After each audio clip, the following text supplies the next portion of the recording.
Essa aula aqui, para vocês saberem, estou gravando para principalmente ela aí, ter cuidado para falar dos outros, né?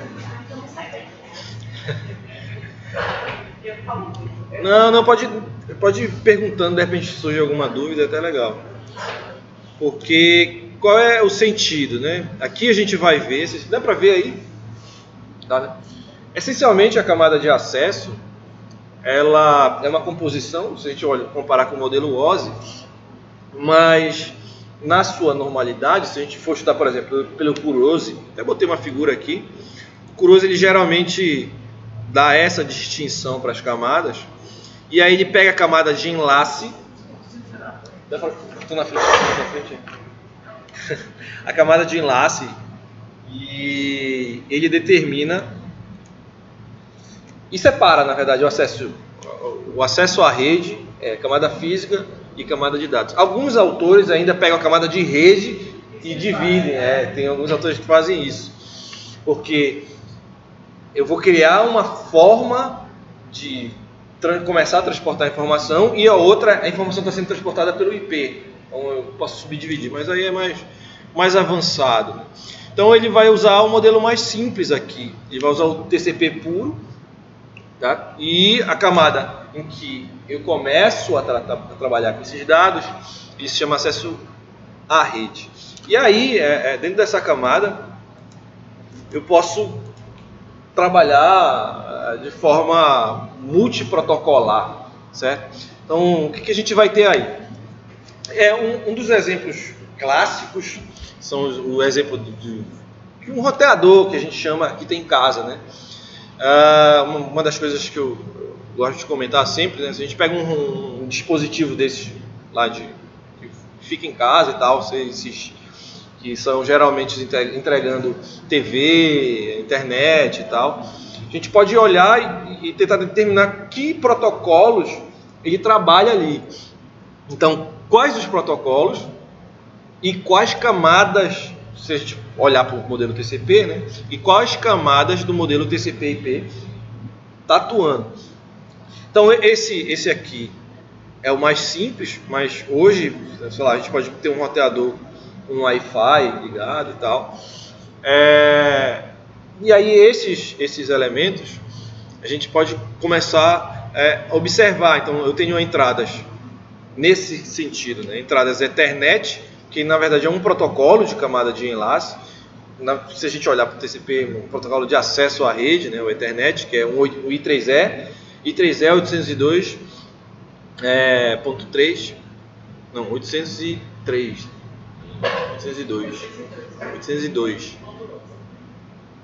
exatamente. I3E 802.11. Engraçado essa aula. Ethernet. Aí o que tem em casa geralmente o Wi-Fi, que é 802. Na verdade o Wi-Fi é 802.11, o Ethernet é 802.3, se não me engano. Estou confundido. Ethernet 802.3. Você estava me confundindo. Eu tinha falado 802.3 já. E aí podem existir outros protocolos, tá? Então existem vários outros protocolos associados, mas a internet, no acesso à rede eu tenho isso. E geralmente quando a gente fala de roteador é porque ele tem alguma coisa que trabalha na camada de rede também. Então ele vai trabalhar na camada de rede, distribuindo a informação algumas vezes, tá? E essencialmente, se a gente vê em casa, a informação que chega para o computador, para o celular, ele vem da camada de acesso à rede. Então, ou ele vem pelo protocolo Wi-Fi, que é o I3E 802.11, ou pelo Ethernet, que é 802.3. Então, vai usar uma dessas duas variações na utilização, tá? E aí, qual é a ideia da camada física? Para que serve a camada física?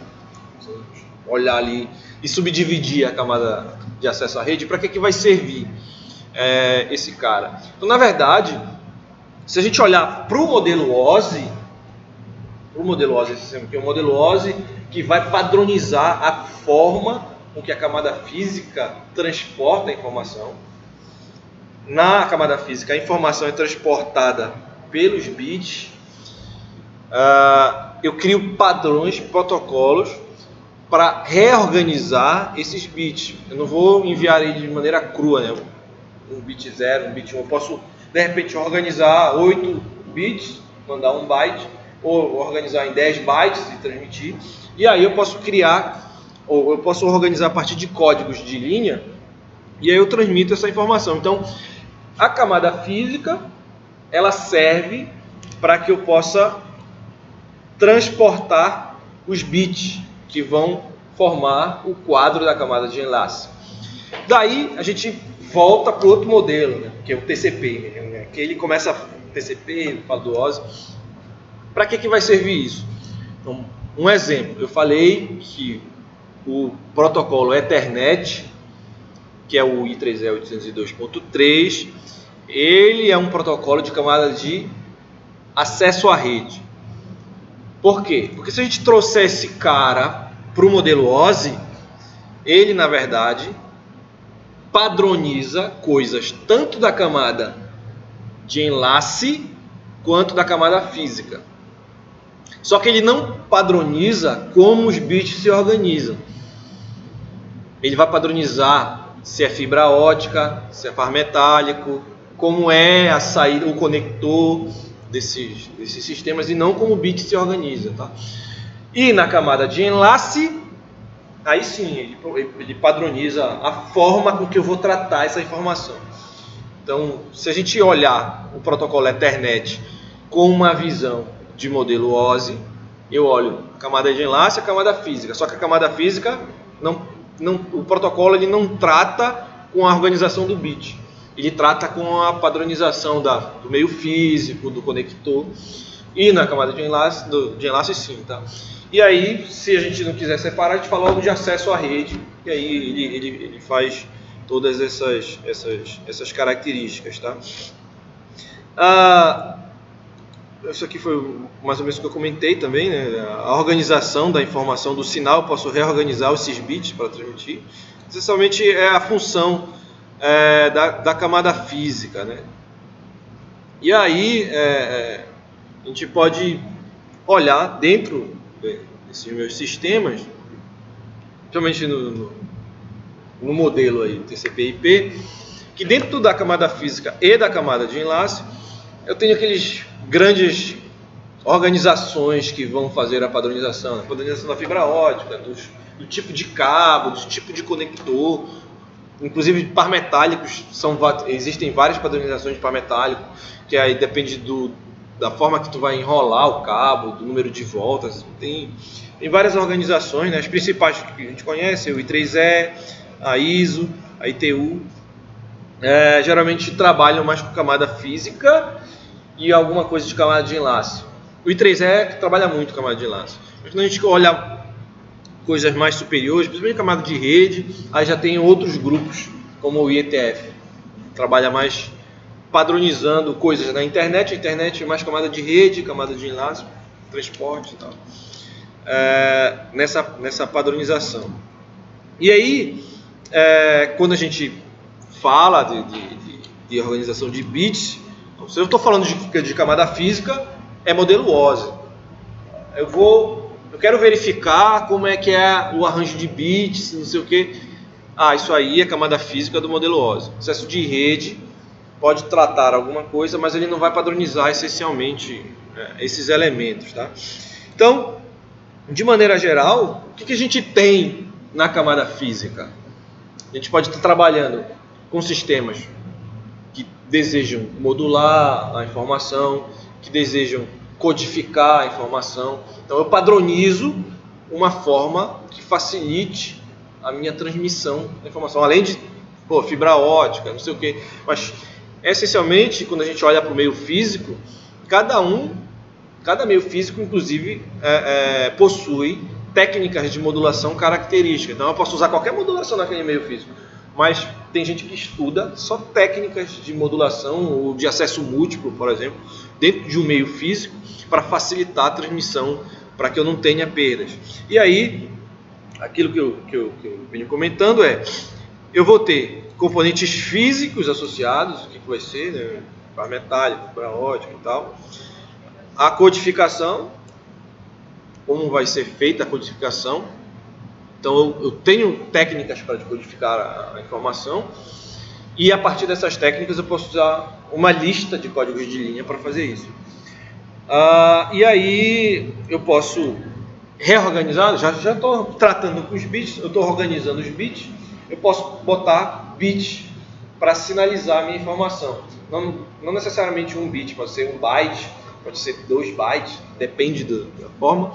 Que eu posso indicar, por exemplo, o início e o fim de uma transmissão, ou eu posso botar no meio desse arranjo um bit, sei lá, de controle e sinalização da informação, né, para indicar que ainda tem informação ou algum tipo de sincronismo.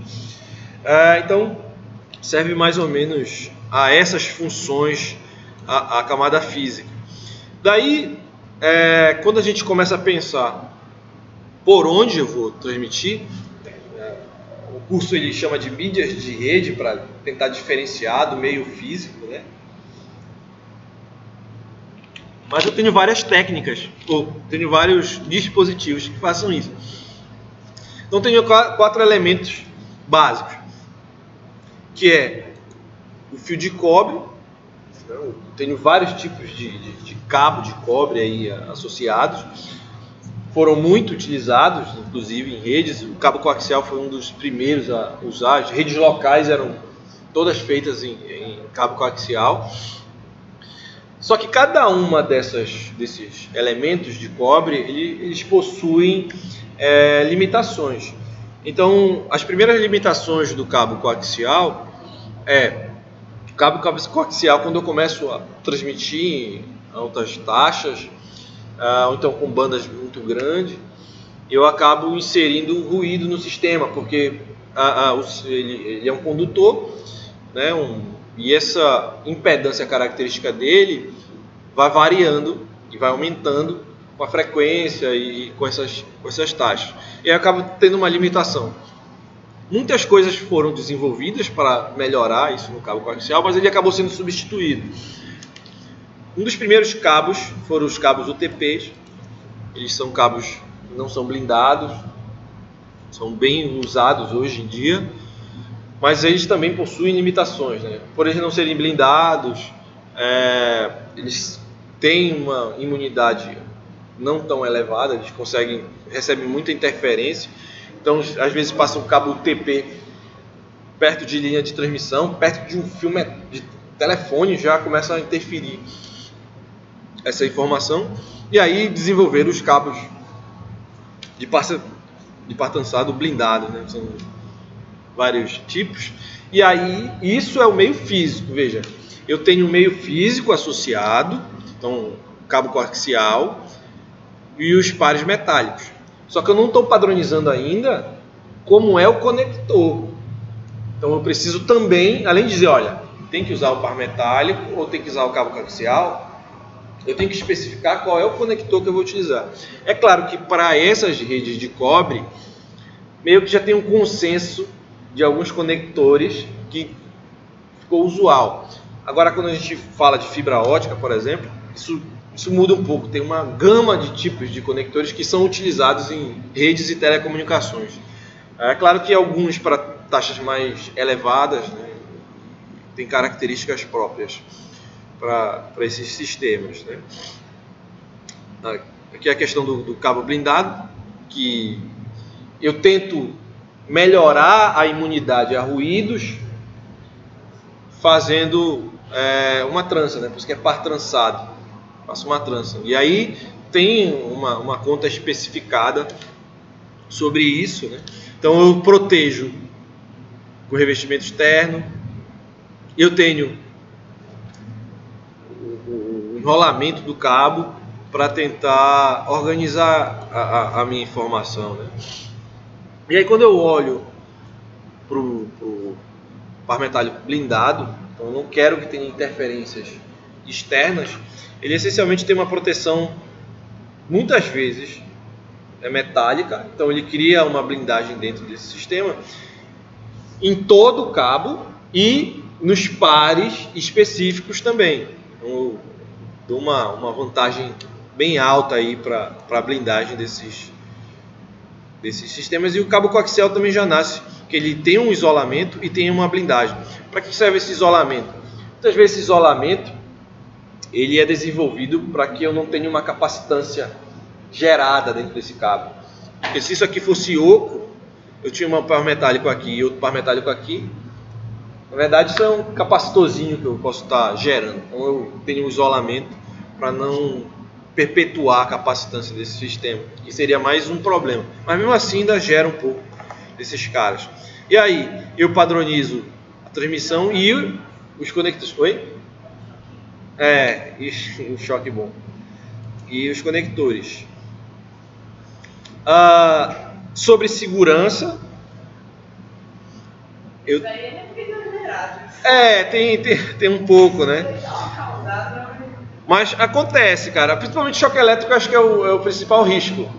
Não, isso tem é o principal risco, né? Se você levar um raio, aí a coisa não pode. Não, mas veja, o aterramento ele é importante, porque um exemplo que eu gosto de comentar, a Globo sofreu um raio, uma descarga. Eles perderam vários equipamentos, ficou fora do ar. Então é um negócio meio sério, assim, raio. Inclusive, qualquer dispositivo de rede é suscetível se a levar um raio e pegar fogo mesmo. Pegou um fogo no setor da Rede Globo lá, bicho.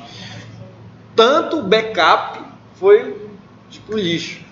E as pessoas que faziam a gerência foram todas demitidas também, né?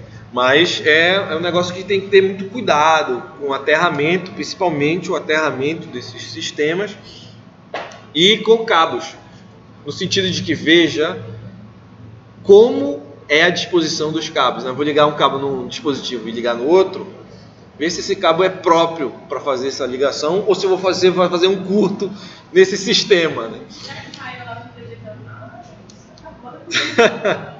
Não, rapaz. Então, tenho considerações importantes sobre essas mídias, principalmente para a segurança própria. Às vezes o elemento ele flui a corrente por dentro e um elemento de rede ele pode aguentar mais corrente fluindo por ele. Você bota um elemento para testar lá, pode danificar ou você pode levar um choque, né, violento. É bem interessante observar como é que está o cabeamento, o aterramento, as correntes que estão trafegando aí pela rede, tá? Nos sistemas. Isso aqui é uma atividade aí para vocês. Oi? Não, vocês podem fazer também. Tipo, termina com BNC. Termina com conectores do tipo N, do tipo F e BNC. BNC é o quê?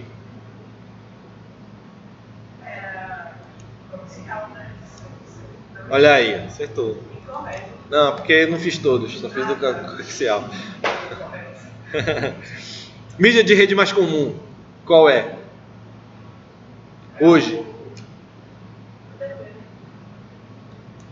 É o TP, rapaz. Novo padrão de 10 gigabits. Inclusive, isso aqui tá... Quando tem isso aqui, isso significa armazenamento, tá? Não deveria estar... Deveria estar barra segundo. 10 gigabytes, aí fica assim, 10 gigabytes por segundo. Tá um pouquinho. É porque às vezes é a tradução. Qual é desses? Imagina. Olha lá, porque o teu flash estava ruim. Vamos pensar nesse caso. Eu tenho um cabo UTP, que ele não é blindado. Tenho um cabo blindado e o coaxial. Quando eu disse que eu começo a aumentar muito a taxa, o coaxial já sai. Qual dos dois? Aí, blindado. Hã? É shield, é blindado. Ele é um cabo blindado. Olha, informe logo ele para ele não falar nada. Não pode falar mal dos outros porque eu estou gravando. Ele tá gravando. Tiago passa mal de alguém. Uma boa índole, né, rapaz? Eita, já foi aqui. Bom, aqui é sobre os padrões UTP. E o que interessa bastante aqui nesse caso são os conectores, né? Não sei se eu já mostrei ali, mas eu tenho os plugs, essencialmente são as partes que vão ser injetadas, e alguns sockets, são as entradas. Oi? Aqui às vezes o pessoal faz com expansão. Ali no rack tem uma expansão para o switch para ligar, aí a gente puxa. Não sei se vocês já viram como é uma central telefone, o pessoal tirando, testando o fio, enrolando o fio lá em duas partes, desenrola. Vocês nunca viram alguém trabalhando numa central, não? Não, é soldar não faz isso, porque toda hora muda. Eles enrolam e tiram. É mais ou menos, é a mesma ideia desses condutores. Para colocar uma no socket, no socket é muito mais difícil do que. Não, depois eu posso mostrar para vocês ali. Tem um expansor que sai do switch e vai para aquela outra porta que já estava feita aqui. Precisa só enrolar o fio, mas também não é muito legal, né? Enrolar. E tem uns que prendem, na verdade. Pode puxar e ele prende também. Esses são melhores, inclusive. E aí tem um erro mais comum, tá? Um dos erros na hora de fazer o cabo é deixar ele solto. Isso não é muito legal, não. Porque aumenta a interferência e também pode quebrar muito facilmente. Deixar desse jeito aqui. Perfeito. Não. Aqui. Esse perfeito. Esse aqui. Não faça isso. Acho que você já conhece o código de cores. Eu tenho duas.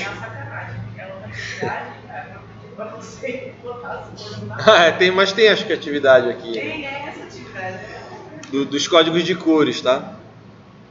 Porque eu tenho dois tipos de cabos e a Cisco tem uma metodologia de desenvolvimento para esses cabos. Então eu tenho o cabo direto. O que o cabo direto faz? Ele liga.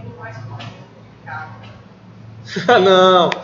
Ele vai ligar um host a um dispositivo.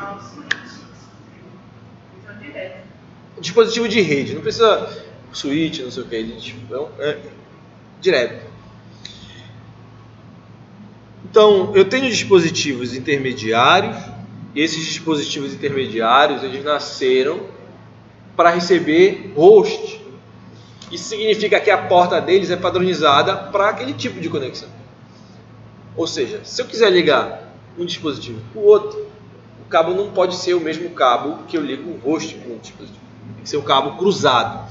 Então, os dispositivos de rede, eles aceitam cabos cruzados. É claro que já existem tecnologias em que eles próprios detectam o tipo de cabo e aí eu posso usar cabo direto em todos os dispositivos de rede. Agora, o dispositivo tem que permitir, eu vou mostrar, e tem que estar ativado.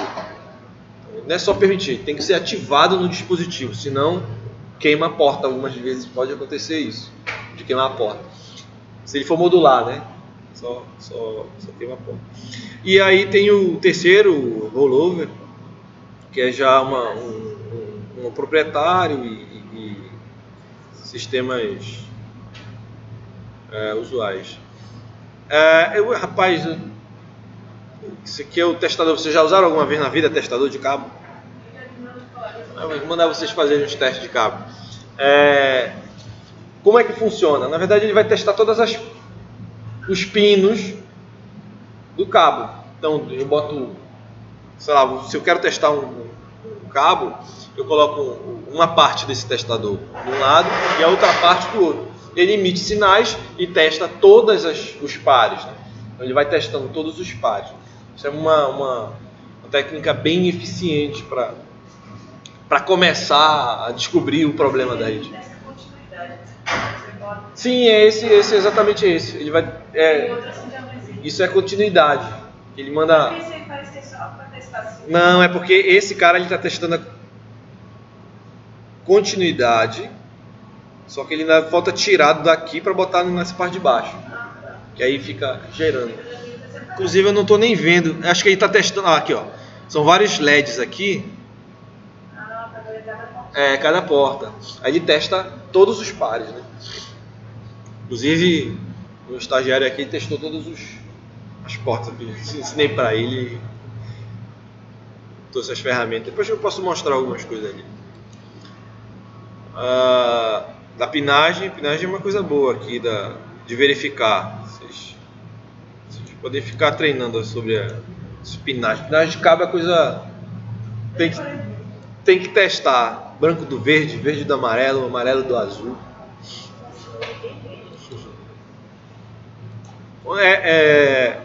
O outro cabo importante são os padrões que usam fibra ótica. E aí a gente vê muito assim, como está aqui, né? 10 GB, 10G base LR. Isso aqui, na verdade, está indicando as velocidades, está indicando que protocolo que vai utilizar esse sistema e outras características mais, tá? Então, a vantagem da fibra ótica desses outros a gente percebe no coaxial, eu preciso botar um elemento de elétrico, no par metálico eu preciso não protegido, né? Eu tenho que trançar. No outro blindado eu tranço, coloco um trecho metálico, outro trecho metálico para poder blindar ele. Na fibra ótica eu tenho uma imunidade à interferência eletromagnética. Então, geralmente quando eu tenho uma empresa que trabalha com transformadores ou motores em geral, e eu tenho um galpão grande, geralmente passo uma fibra ótica para interligar os sistemas, para não ter problema de interferência. Inclusive um cabo UTP, até alguns STPs, se eu passo por um arranjo muito grande de lâmpadas dessas incandescentes, ele interfere na transmissão. É porque ele é formado por emissões entre os elétrons e tal.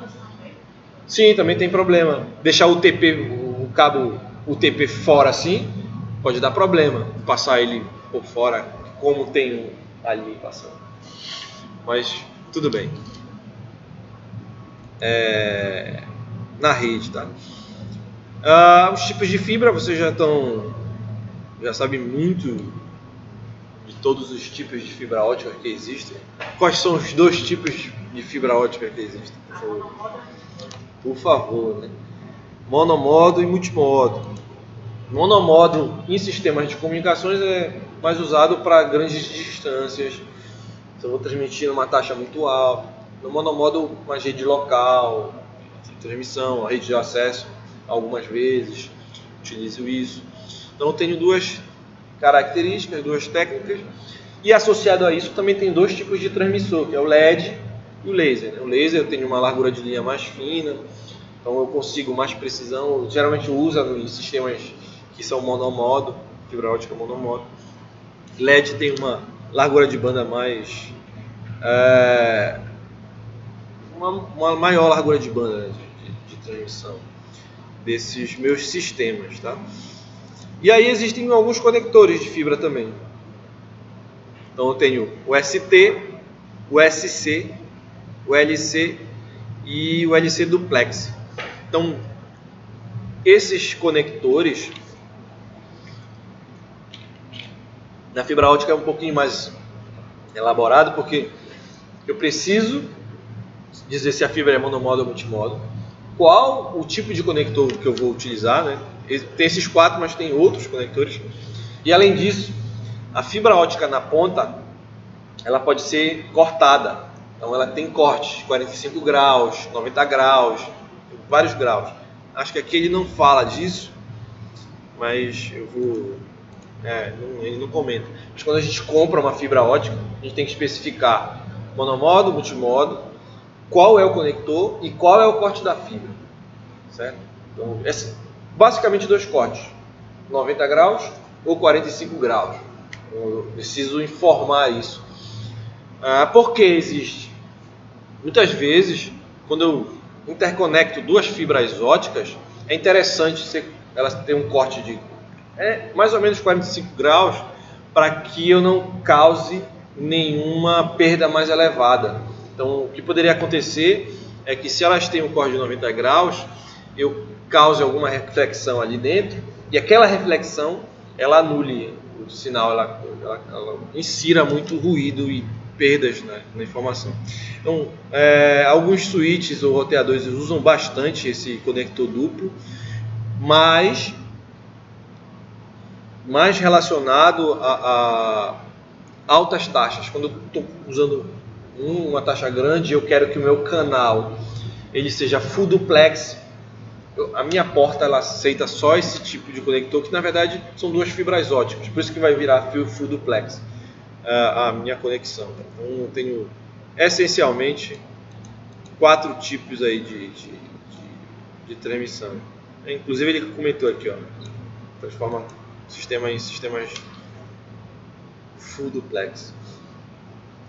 Sobre teste de cabo, então nos cabos metálicos, principalmente nos mais usados, no STP e o mais usado, o TP, eu uso aqueles testadores que ele vai testando cada pino. Aqui eu já tenho alguns elementos, na verdade 2, que a gente chama de analisador de potência ótico e o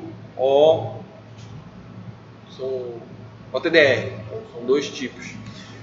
Ele avalia só a potência que está chegando na fibra, então a gente percebe se está tendo muita perda ou não. Eu posso modificar, inclusive esse elemento aqui, posso ver que comprimento de onda, eu quero olhar isso, eu vejo o nível de potência em dB.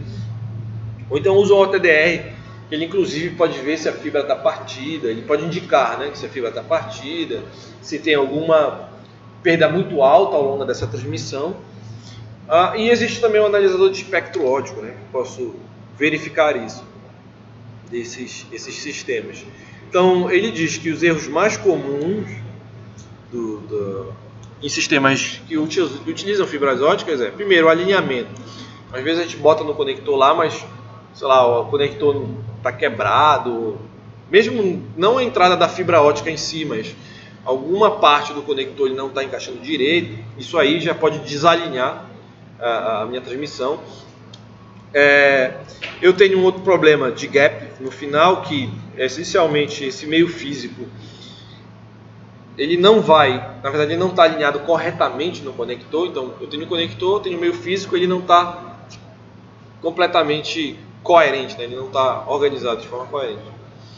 E uma que é também comum, a extremidade, qualquer poeirinha ali na fibra ótica pode dar problemas ao longo dessa transmissão, tá?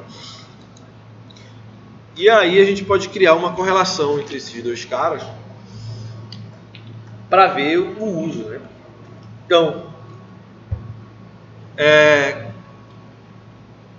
cabos, na verdade STP era para ser para metálicos aqui, UTP e STP, porque o STP é que chega até 10 gigabits por segundo. O problema é que eu não consigo ter uma distância muito grande com relação a isso. Daí tem as suas características, né? A imunidade, os pares metálicos têm baixa imunidade, fibra ótica é totalmente imune à interferência eletromagnética e assim sucessivamente, né? Para esses sistemas. Só comenta sobre habilidades, mas eu acho que a habilidade de crimpar o cabo e a habilidade de fazer uma fusão numa máquina de fusão é similar, porque na máquina de fusão limpa a fibra, coloca lá e aperta no automático. Então é meio similar ali o processo, tá? Mas sim, muito mais caro. A máquina de fusão é R$15.000, é a mais barata, então Hoje ele separa aqui como mais alta. Mas tipo, ter que cortar fibra e tal, isso eu preciso ser detalhista, né, e organizar de forma mais detalhada. E a última, meio que mais cresce no acesso à rede, como eu me conecto ao dispositivo de rede. Esse é o grande camarada na distribuição, que ele leva em conta algumas características para que eu possa protocolar sistemas que usam esse tipo, que é essencialmente como é que vai ser feita a cobertura. Quando eu fizer essa cobertura, pode ter muito, sei lá, prédio, árvores. Então eu tenho que ver se vai ter algum tipo de interferência em cima dessa cobertura. Como eu faço a segurança desses sistemas. Então um dos ataques muito comuns em redes móveis, que a gente chama de negação de serviço. Posso ficar tentando me conectar, ou eu crio um elemento indesejável na rede que fica fazendo solicitações adoidado no meu dispositivo móvel, e aí ele fica negando o serviço, e a rede ela não se comporta, ela cai. A rede móvel cai. Nem precisa, se o dispositivo também não aguentar muita solicitação, todo mundo tentando se conectar, ele também pode cair, né? Então eu tenho que ver esses quesitos, além de que eu tenho um compartilhamento ali no meio físico, e eu preciso usar alguma outra técnica para observar essas redes, tá? Então eu tenho algumas propriedades relacionadas. E que tipos de meio físico sem fio eles existem? Quais são os tipos? A Cisco, ela apresenta aqui, né, são os padrões I3E. Então tem o I3E 802.11.15.16. Mas existem vários outros padrões de sem fio, mas os padrões que a Cisco trabalha são os padrões da América do Norte, né? E cada padrão desse tem uma função bem pré-estabelecida, né, para as redes. Então o Wi-Fi para uma rede local, o Bluetooth acabou sendo utilizada mais para redes muito pequenas, associadas, e o IMAX para redes metropolitanas. Foi pensado, né, mas a aplicação acabou sendo usada em redes de acesso também, que no Brasil acabou não sendo tão utilizada como se imaginava que ia ser utilizada. Então hoje, essencialmente, eu tenho muitas LANs associadas que se utilizam do protocolo Wi-Fi para o acesso da informação. E eu vejo que a tendência é essa. O acesso ele vai ser feito por redes sem fio, e redes sem fio de grande taxa, né? Então a gente começa a ver o LTE sendo implementado, talvez o IMAX acabe também entrando na área de internet, para que eu consiga transmitir essa informação, tá? Então, dentro da camada física, o que a gente viu essencialmente? Dentro da camada física, eu trabalhei com a organização dos bits, eu trabalhei com o tipo de meio físico, da mídia, onde vai passar, e os conectores. Cada um desses tem coisas boas, coisas ruins. Então, os elementos que são padronizados na camada de acesso à rede do modelo TCP, eles, além de padronizarem a camada física, eles precisam também padronizar a camada de enlace. E aí a gente tem que pensar no qual é o propósito aí da camada de enlace, né? Então a camada de enlace ela tem alguns propósitos bem estabelecidos, né, desses sistemas, Mas uma característica principal é a detecção de erros. Então, eu detecto o erro e posso, de repente, descartar essa informação que, por sinal, veio errada, né, por exemplo. Mas a ideia é, eu consigo detectar erros, eu consigo organizar a informação para entregar para a camada superior, né, já que eu estou oferecendo um serviço, sempre a camada inferior oferece o serviço à camada superior. E dentro da camada de enlace, os bits que chegaram na camada física, eles são organizados em quadros, tá? Então são esses quadros que eu tenho que organizar e trabalhar com eles. Então, quando eu olho para a camada de enlace, na camada de enlace vão existir identificadores. Então, a camada de acesso à rede, ela é padronizada, tem alguns protocolos padronizados, eles vão organizar o como esse quadro ele vai ser transmitido, encapsulado, mas eu posso também criar comunicações baseadas em camada de enlace. Então eu posso ir transmitindo esses quadros usando só a camada de enlace. Eu posso fazer isso, certo? Eu posso só trabalhar com camada de enlace, que aí facilita o transporte e o envio da informação. E aí, se a gente olha para o modelo, nesse caso, né, o modelo OSI, que eu subdivido em física, enlace de dados e rede, eu observo que a minha camada de enlace ela é subdividida em duas camadas, que é a subcamada MAC. MAC tá aqui, é Media Access Control, controle de acesso ao meio. Controle de acesso ao meio e a controle lógico de enlace. Eu tenho duas formas. Vou organizar a informação baseada nessas duas características.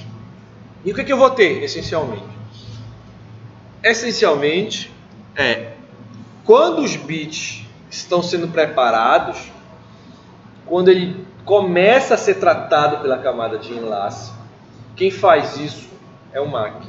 O MAC começa a tratar esses bits. E aí, os protocolos que existem de acesso à rede, eles, em sua essência, trabalham ali na camada MAC. Tem coisas de camada física, mas a inteligência fica na camada MAC. Tá? Então, qual é a diferença entre essas duas camadas? Qual é a diferença entre essas duas camadas? Sem observar ali.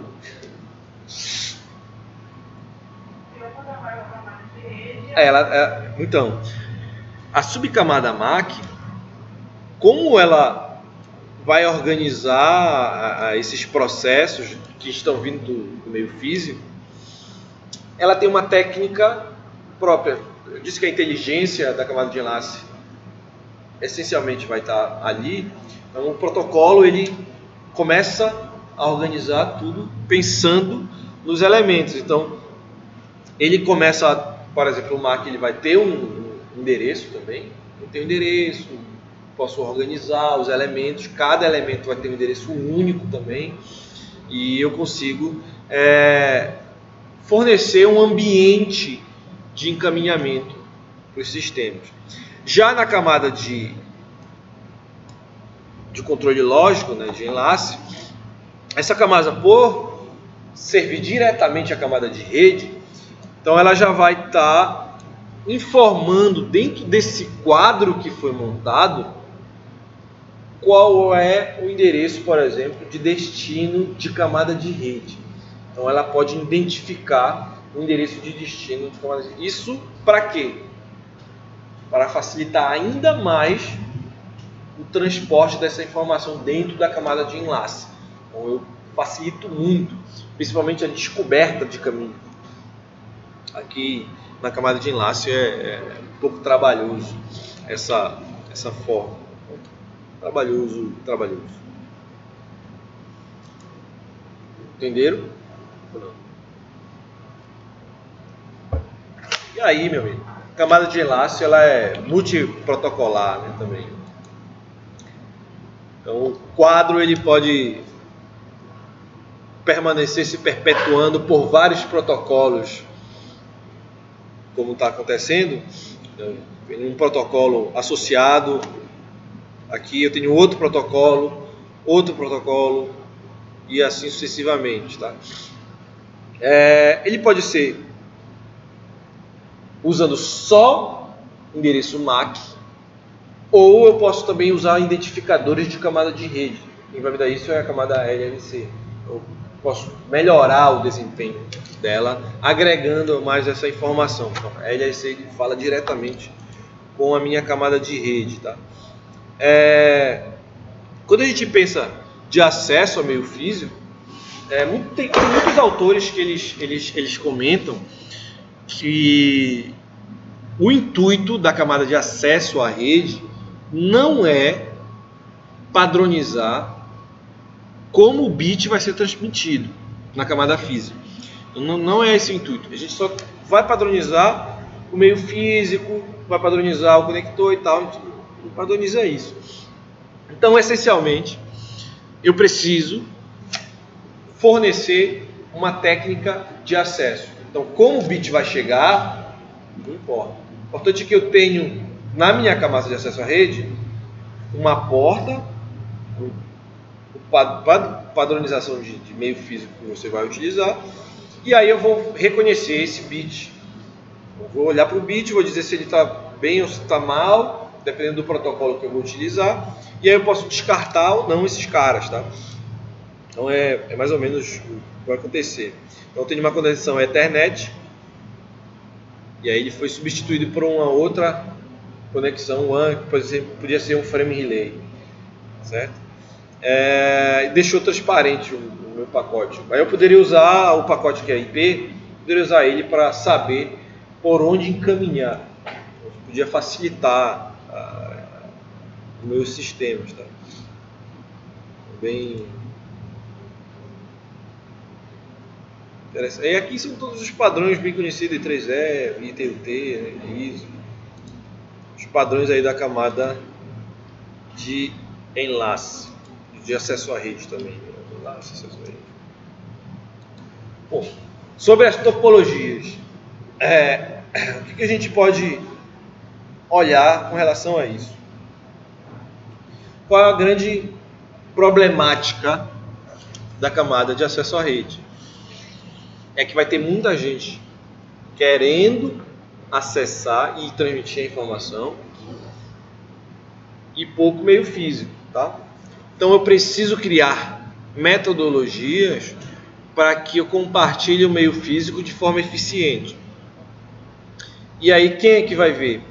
Quem que vai tratar disso são os protocolos. Os protocolos eles tentam organizar isso aí de forma mais eficiente, tá?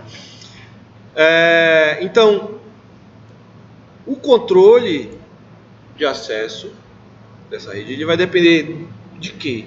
De como a rede está montada, da topologia e de como esses nós eles tentam compartilhar a informação. Então, compartilhamento dentro do meio físico, tá? Eu tenho essas duas formas. Quais são as duas formas? De olhar a topologia da rede. É uma forma física, que eu tenho que saber, olha, o switch 1 está na sala 10, no andar tal, e eu tenho o switch 10 que está na sala tal, sei lá, em outro prédio, no prédio, e eles estão interligados por um cabo serial, cabo, na verdade, um cabo TP, uma fibra ótica, não sei. E esses cabos também, ele tem um backup, que é esse outro cabo aqui, etc. Então eu olho aonde cada um está localizado e tento montar essa topologia mesmo olhando para o meio físico. Já na topologia lógica, o que eu quero saber? Eu quero saber qual é a porta que o elemento está usando, qual é a rede, como é que está distribuída a rede. Então, de repente, coisas distantes fazem parte da mesma rede, eles vão estar próximos. De repente, se eu estou fazendo topologia, eu posso botar todo mundo próximo, já que eles fazem parte da mesma rede, todo mundo próximo ali do meu sistema, ao invés de dividir. Aí depende muito, mas a informação que eu quero que tenha na topologia lógica é essencialmente sobre como é que as conexões virtuais elas estão montadas e quais são as redes montadas para esses caras, né? Então eu tenho a descrição aqui completa desses dois elementos. Quando eu começo a agregar várias redes, certo? Eu acabo tendo que olhar para algumas topologias de rede que são associadas. E as mais comuns, né, é uma rede ponto a ponto, muito utilizado por roteadores, esse tipo de rede, principalmente, né? Rede stub usa muito isso. Uma rede legada que também se usa bastante, chama hub and spoke. Todo mundo se conecta com um nó. E aí eu tenho uma mesh completa. Então, muitas vezes ela nem chega a ser mesh, só uma topologia híbrida completa aqui, todo mundo interligando todo mundo. Então, mesh geralmente está associado a que a gente pode distribuir a forma de encaminhamento. Nem sempre é mesh, mas pode se utilizar. E aqui no caso ele cita mais como mesh, que é uma topologia que ela tem uma alta disponibilidade. Como todo mundo está ligado com todo mundo, sempre vai ter um canal disponível para encaminhar essa informação nesses sistemas, tá? E aí aqui ele comenta sobre as topologias. Deixa eu ver se tem algum videozinho. Não tem nenhum videozinho. Aqui tem uma diferença interessante sobre a topologia lógica e a topologia que a gente visualiza. O que se quer? Uma coisa que a gente fala de transparência, né? Aqui tem um exemplo de dois roteadores, mas eu posso pensar numa comunicação, sei lá, eu estou usando um WhatsApp no meu celular e outra pessoa também está usando o WhatsApp no celular, né? E aí, o que a rede quer transparecer é que, essencialmente, o sinal está saindo de um celular e está chegando no outro. Então, eu tenho uma conexão que não interessa por onde esse pacote está passando, que essencialmente para mim é um celular e o outro. Então parece alguma coisa bem ponto a ponto. Uma rede ponto a ponto. Mas na verdade, eu estou passando por vários serviços de rede, essa fofoca, essa mensagem, essa distribuição de informação, né? Ele vai passando por vários nós diferentes, mas que para mim isso é uma coisa transparente. Eu não percebo, né? Então eu tenho que pesar quando eu for falar assim, uma topologia lógica de ponto a ponto, mas não necessário. Se a gente for olhar a essência, não é ponto a ponto, mas se considera ponto a ponto porque ela é transparente, os tipos de rede. Inclusive eu podia ter uma rede MPLS aqui e eu não perceberia tal sistema. Então, sobre a topologia física, as mais usuais são as topologias em anel, que é bem...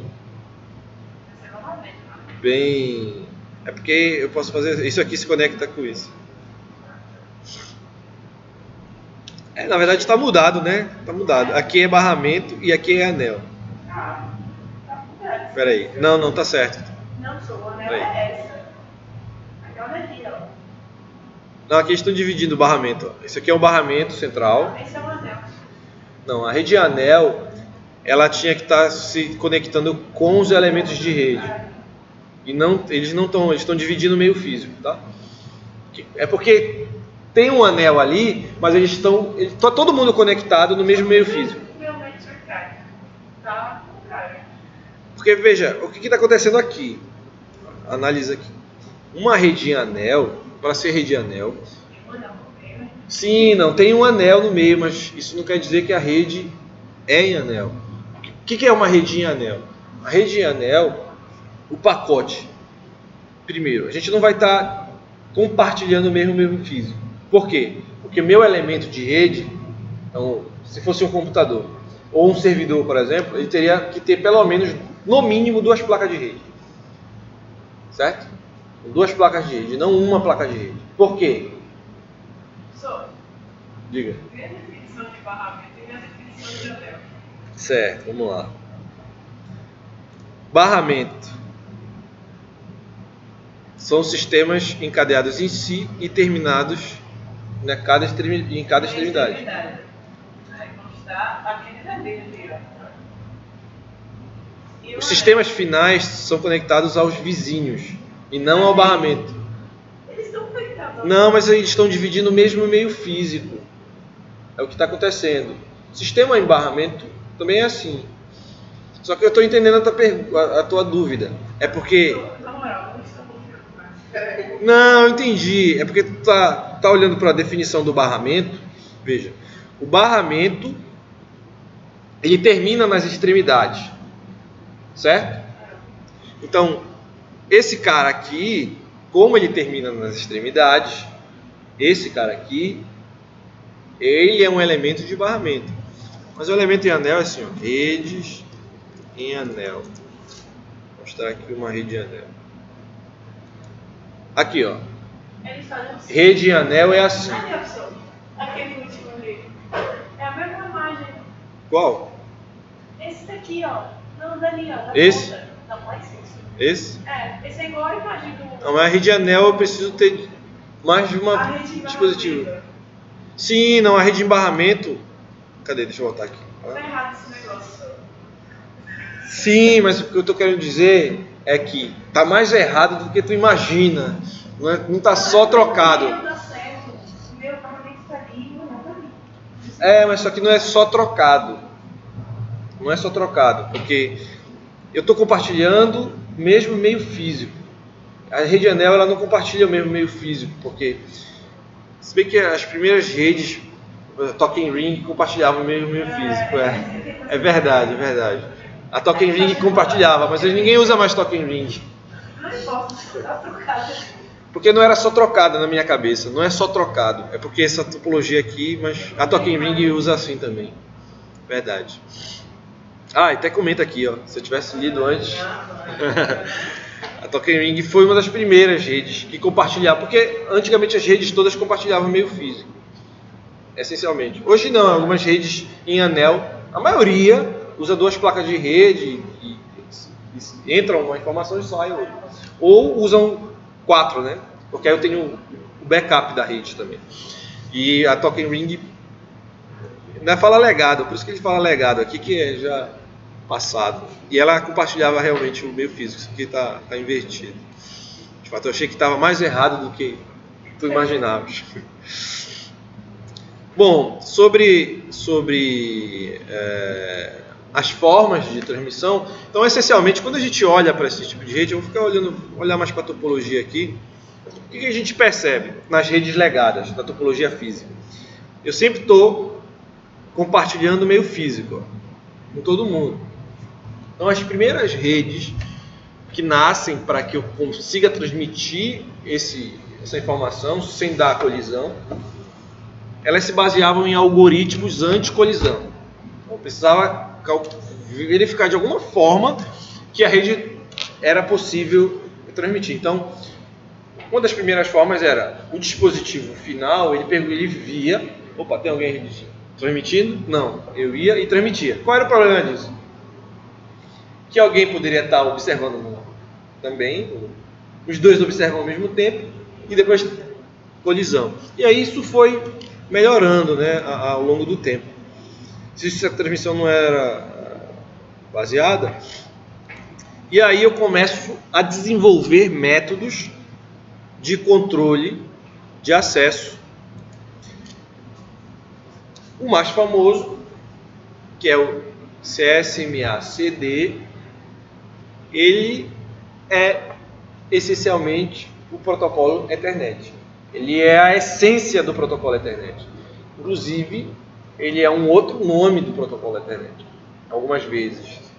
Ele diz, olha, o CCMA-CD é o protocolo Ethernet. Tem autor que diz isso. Certo?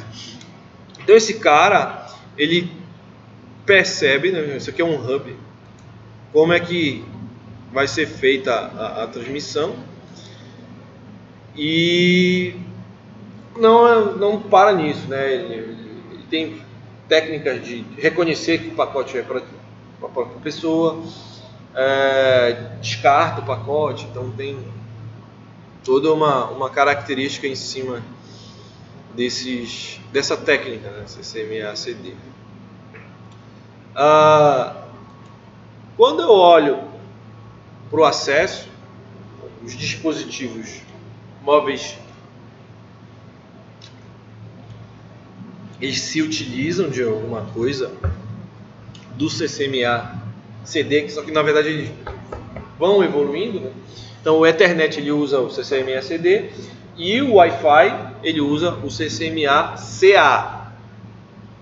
Então no CCMA-CA ele vai tentar observar, né? Na verdade ele não vai detectar mais as colisões. No outro ele detectava e pedia para retransmitir.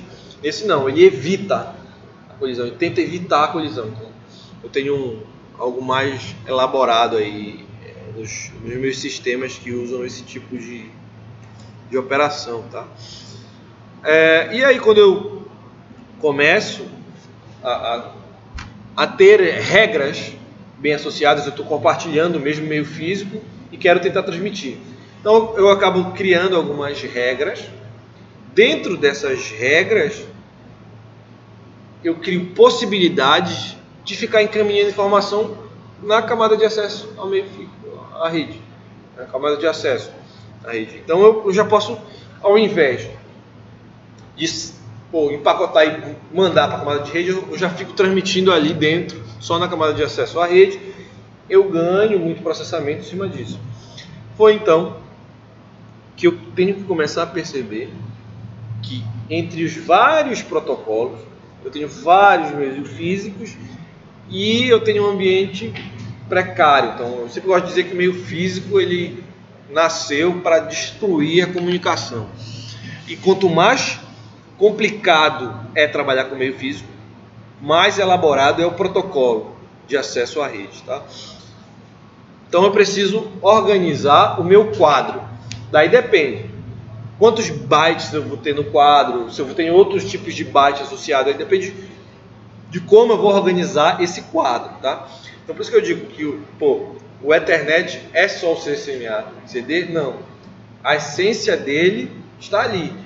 Mas quando eu formo o quadro Ethernet, ele vai ter algumas características bem específicas. Por quê? Ele vai ser desenvolvido para ser transportado por um cabo coaxial ou por um cabo UTP ou STP. E aí eu olho, estudo o meio físico e organizo o quadro para transmissão. É por isso que eu não uso Ethernet para distribuir sem fio. Eu preciso usar uma outra técnica, essencialmente o CCMA-CA, com uma outra característica no quadro. O Wi-Fi tem uma outra, assim como o IMAX tem outra, e assim sucessivamente, tá? Eu organizo essas estruturas básicas do meu sistema. O quadro ele vai se compor de cabeçalho, do dados e do trailer.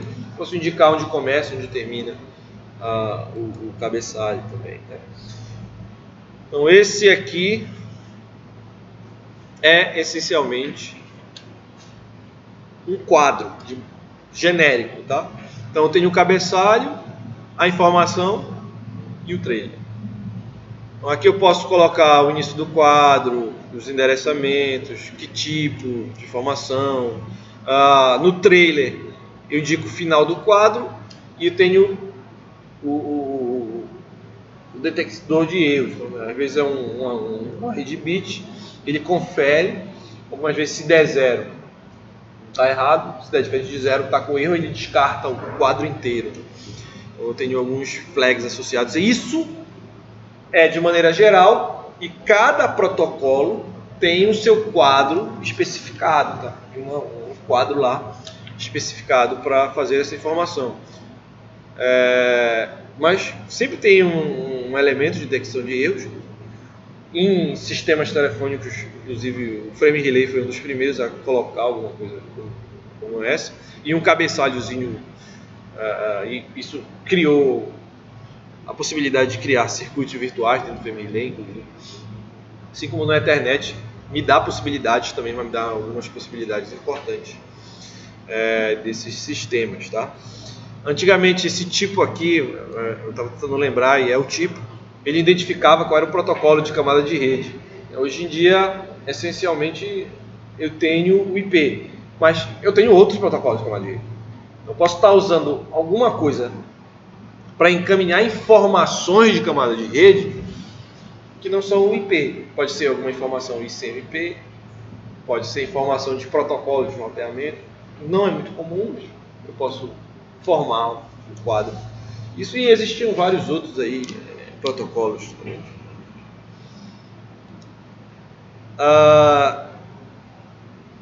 E eu acho que o último é com relação ao endereçamento. Então, essa é a parte, acho, principal do acesso de rede antes de entrar no Ethernet. Como eu disse, agora eu consigo encaminhar informação, já que eu organizei bem, só usando camada de acesso à rede.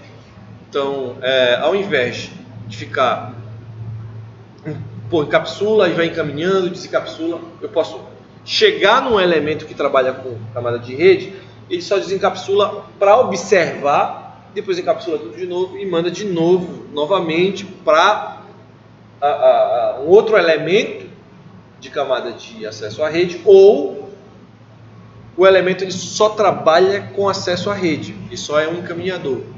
Isso pode acontecer.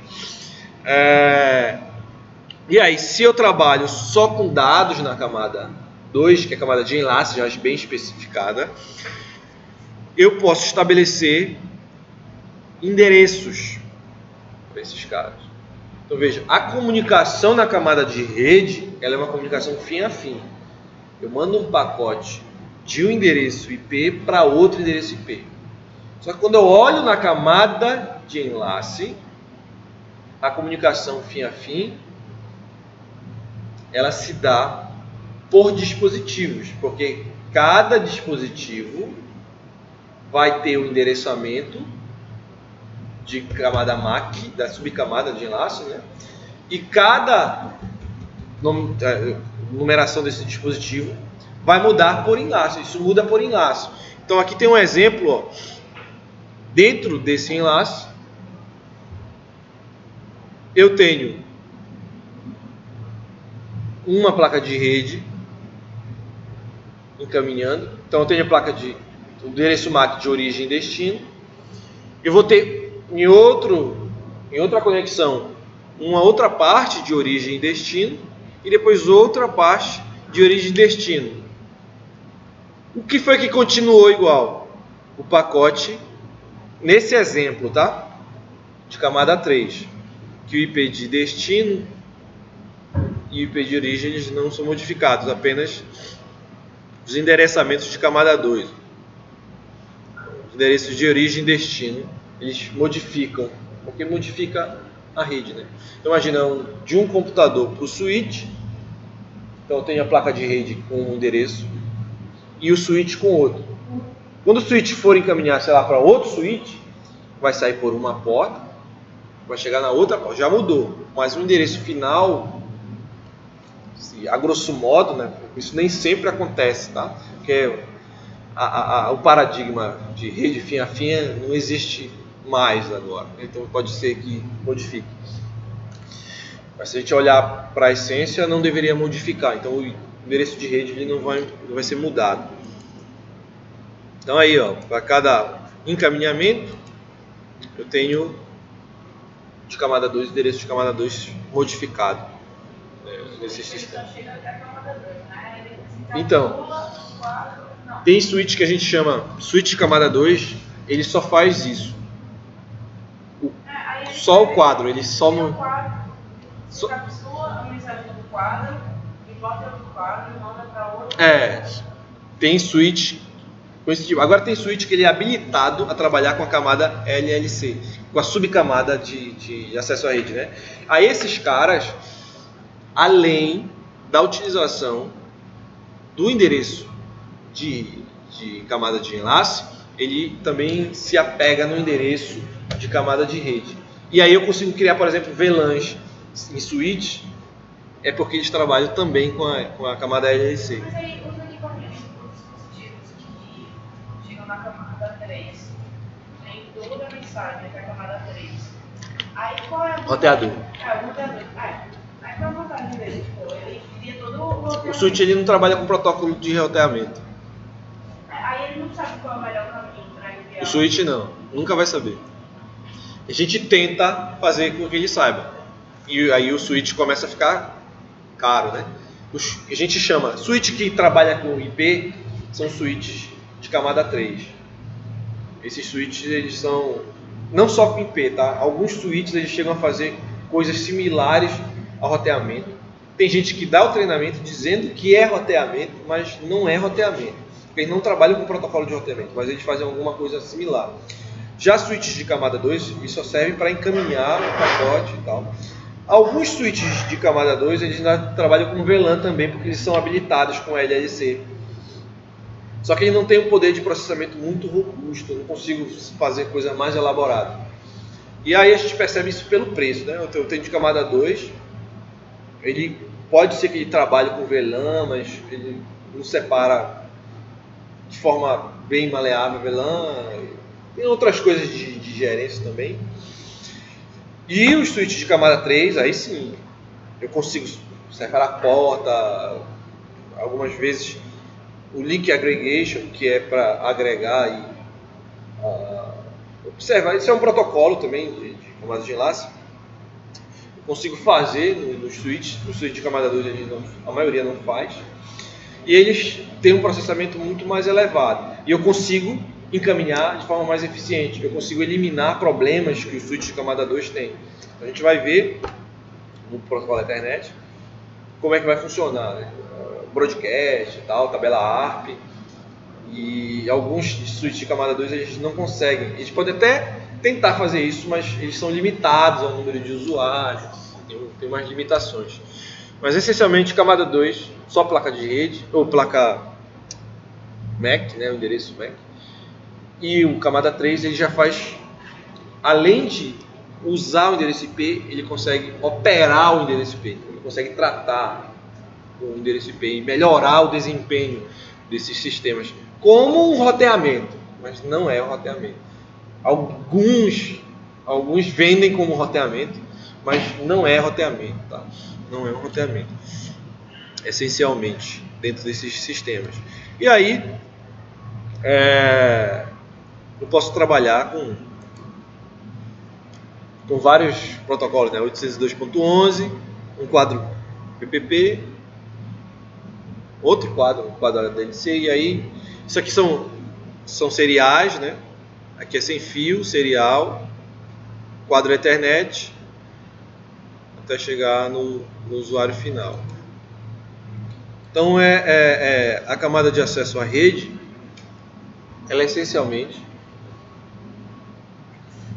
dentro do modelo TCP/IP, ou na verdade a camada física e a camada de enlace. E a camada de enlace ela se subdivide em duas partes. Uma camada que é para tratar os bits que estão chegando, reconhecer e organizar. Então eu diria que é a inteligência. E a outra é que vai preparar esse sistema todo para entregar para a camada de rede. Ou seja, ela sabe, essa subcamada LLC, ela conhece o IP, ela sabe quem é o IP. Então tem switch que eles pegam essa vantagem e implementam operações em cima disso. A Geralmente esses caras são chamados de switches de nível 3. Só que os switches de nível 3 não é só o que operam com IP. Eles fazem coisas a mais com esse IP. Eles trabalham pesado em cima disso. Eles são mais caros, né? Alguns switches de nível 2 também trabalham com IP sem problema. Fazem VLAN e tal. Mas os mais baratos mesmo, de nível 2, eles não fazem VLAN, por exemplo. E aí tem alguns problemas na operação desses caras, tá? Vocês têm alguma dúvida sobre isso?